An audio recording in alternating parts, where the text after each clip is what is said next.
Maisha ya ndoa tuseme mwanzo haikuwa tamu vile kwa sababu kulikuwa na mashida. Nilipooleka tu mzee kazi kaisha.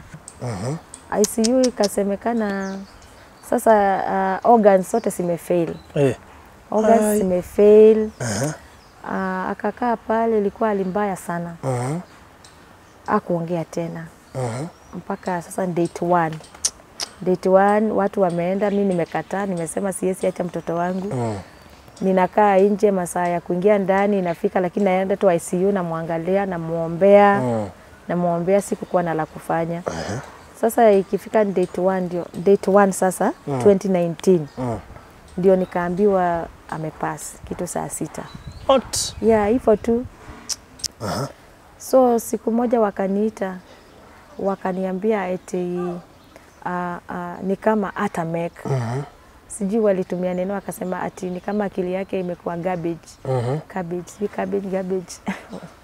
So hapo wakaniambia ni wapee ruhusa watoe hizo nini, watoe hizo life supporting machine, waone kama ndio iko ama kama ako hai. Sikukubali. Sikukubali, maana ilikuwa ngumu sana. Niliona mimi wakimtoa ndiye atakufa. Kumbe wanasema hivyo ashaenda. Na mimi nafikiria ako hai na ni machines inafanya.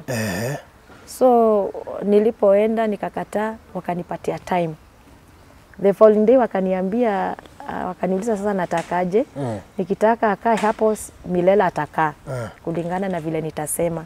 So nikakonvinziwa na my sisters na watu wengine walikuwa. Wakaniambia tufanye tu vile daktari anataka, tuone kama ako hai.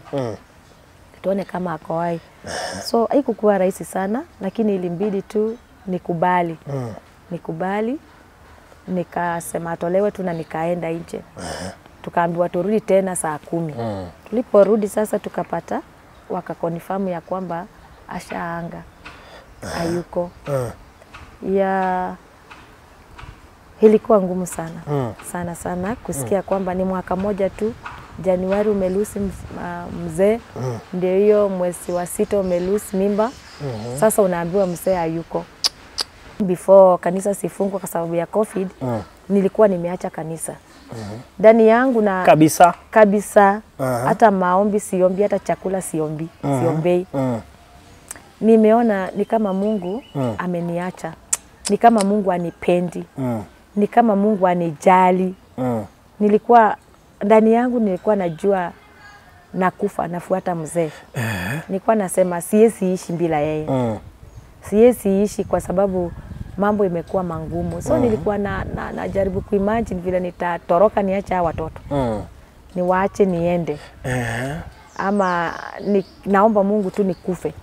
Kama naweza furahia nikiwa mgonjwa hivyo niamuke, nipate nikufe, ilikuwa furaha yangu. Lakini kukikucha napata tu niko hai.